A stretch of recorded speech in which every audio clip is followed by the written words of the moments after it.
Goddard redefined the field of mental disability in 1910 at a meeting of the American Association for the Study of Feeble-Minded when he unveiled a three-part hierarchy of mental defects. At the bottom of Goddard's pyramid were idiots, people whose minds were developed below the level of normal 3-year-olds. Next were what he called imbeciles, people whose mental level fall between ages of 3 and 7.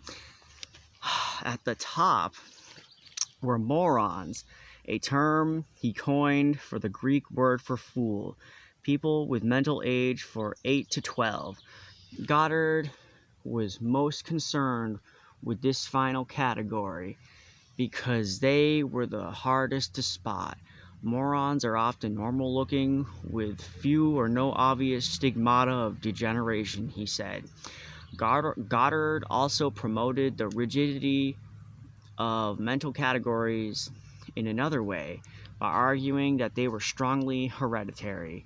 He was not much interested in whether individuals had been raised in a developing environment or there was little access to education or proper nutrition, or if they were not good at test taking.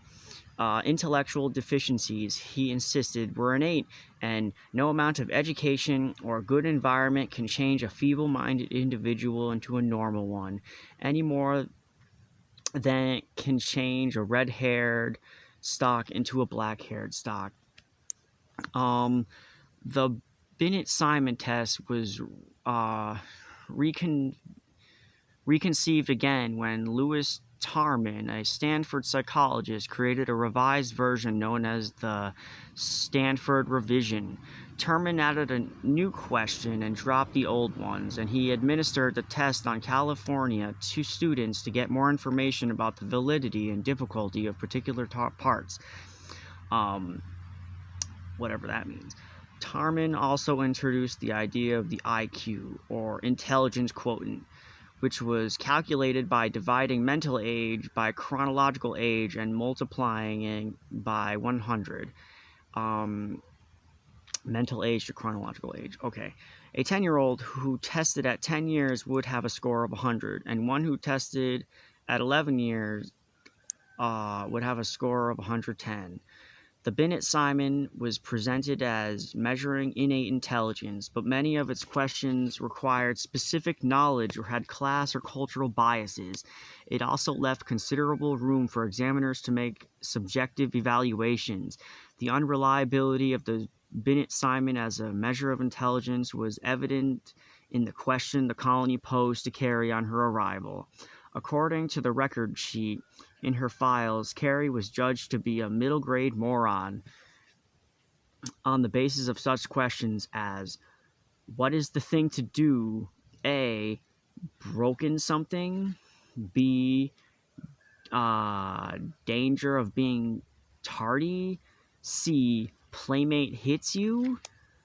Carrie was also asked questions about fables, including Hercules and Wagoners, Maid and Eggs, and Farmer and Stork. Her files do not reveal how she answered the questions or what the colony would have accepted as an intelligent response. While the Binet-Simon test was rapidly being adopted to decide whether to lock people up as feeble-minded, a few skeptical voices were raised.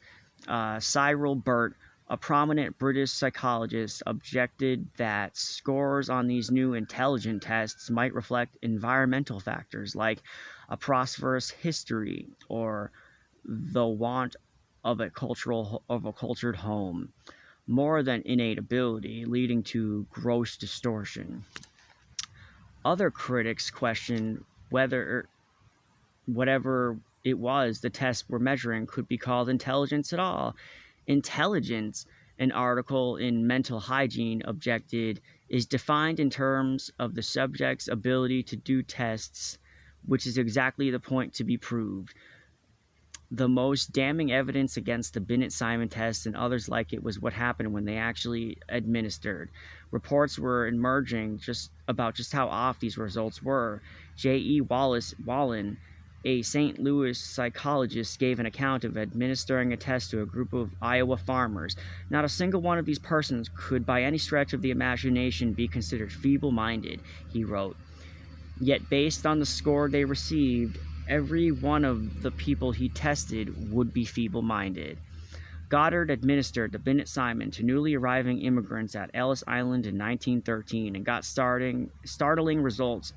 When he graded the test, he found that 79% of Italians, 80% of Hungarians, 83% of Jews, and 87% of Russians were feeble-minded.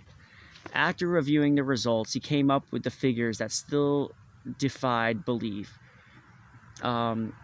He reported that between 40 and 50% of these groups were feeble-minded with a mental age of less than 12. At this point, Goddard might have concluded that there were problems with the Binet and Simon test or with how it was administered.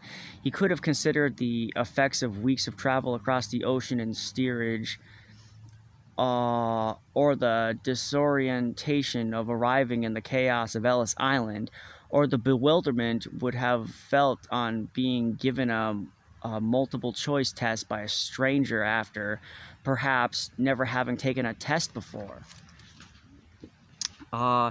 He might have questioned the quality of the translation, or even how committed these preoccupied new immigrants were to correctly answering his questions. Instead, Goddard made a definite pronouncement. "We cannot escape the general conclusion," he declared, "that these immigrants were of surprisingly low intelligence."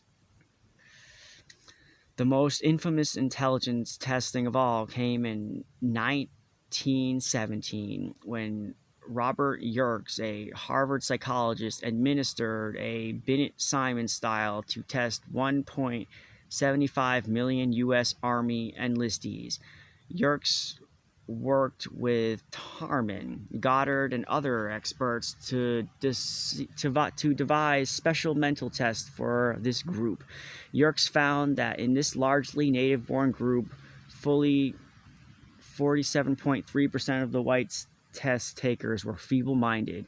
Yerkes' results were broadly accepted, even though they were no less absurd than Goddard's findings at Ellis Island.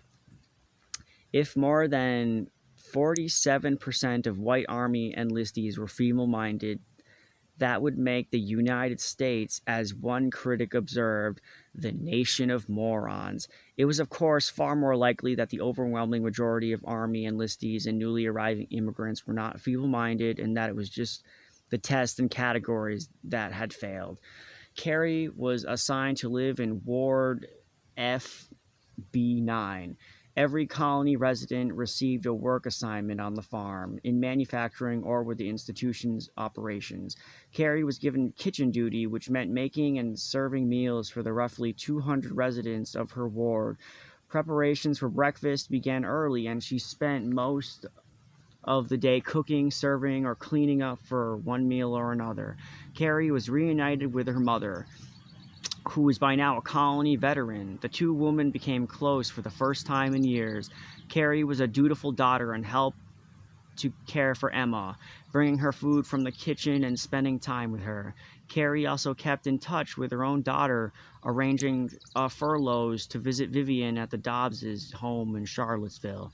Carey had already been a victim of a great deal of bad luck in her short life, and it continued when she arrived at the colony. The Virginian legislature had just enacted a law authorizing state hospitals to perform sterilizations on their patients for eugenic purposes. Before sterilizing anyone, the leaders of the state hospital system warned a ruling from the courts that the new law was constitutional. They wanted the ruling to be constitutional, sorry. They were working to create a test, which meant they needed an inmate to place at the center of it. Just as this decision was about to be made, Carey had the misfortune of catching the eye of the man who would be targeting it, the colony superintendent, Dr. Albert Priddy.